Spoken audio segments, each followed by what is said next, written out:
Alright, well, it's been a while since I've done a video, but I came across this cool piece. If you watch my previous video, you know I like to bum around thrift stores, look for things that are cool.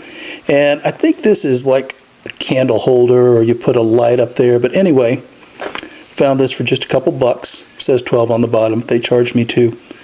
And I want to use it for my wargaming, but it's kind of bland looking. As you can see, there's very little contrast, just a little bit on some of these wood pieces. So I don't want to invest a lot of time in this.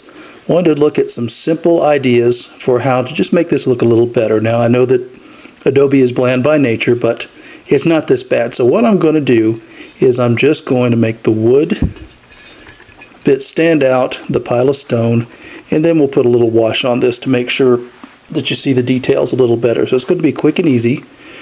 What we're going to do is we're going to use dark brown followed by light brown on the wood, dark gray followed by light gray on the stone. So starting with the brown, since this is going to be my undercoat, I'm going to use a large brush, don't have any fine details to worry about, and I'm going to make sure that all these grooves get filled, because you want your base coat to be dark, and then the next coat we put on there will be lighter. So I'm going to do this dark shade of brown everywhere that there is wood, like a wooden post or the door. We'll of course need a smaller brush for these circular bits where the beams go. And then I will do the same thing with a dark gray shade for the pile of stones.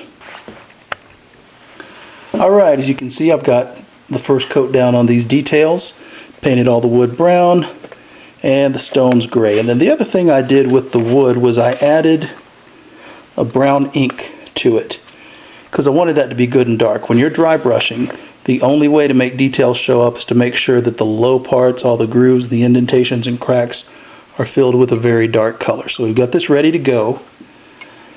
And now the next step is to dry brush. And what I did, if you watch my previous video, or if you've done much painting, you probably know dry brushing simply means to put on a dark coat and then to bring out the highlights by getting a very small amount of a lighter shade on your brush and dragging it across the high parts. So for the gray, for example, I have lightened it with white and added a little bit of brown. And now I'm going to get most of it off of my brush by rubbing it on my paper.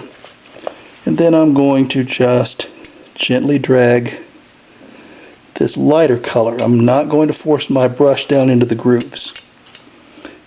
And so now you can see that we've got a lot more detail showing up on the stones. Now we're going to do the same thing with the door. And just like with the gray paint, I took the brown, lightened it with some white. If you want to get fancy, you can put a little yellow on there, or a little red, but I just lightened it with some white. I'm keeping this project very simple. And now I'm just gently dragging it across, and you can see how it's bringing out those highlights. The lighter paint is sticking to the raised portions, and it's not filling where the brown paint and the ink are. So now it looks like old weathered wood, and you can really see the grain. And as I'm doing this, I have managed to bring out 2 door handles that I didn't notice were there. So I'm going to have to come back with maybe a brass color for those. But I'm just going to do the same thing with all of the wood bit. Alright, now here you see our finished product. I'm going to move the camera around a little so you can get a little perspective. I did one other thing to it. I used what's called a wash. And a wash is basically really, really watered down paint. And if you run it over your model or whatever you're painting, it will fill the finest cracks and add a little bit of shading to it.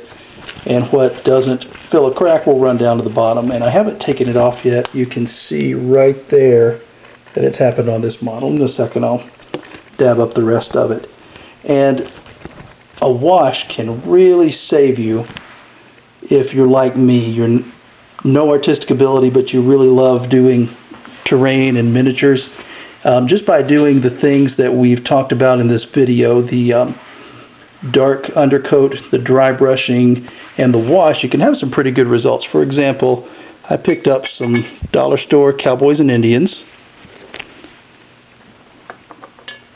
and I did the exact same thing to them that I did on this model, like we just talked about. And here are the after pics.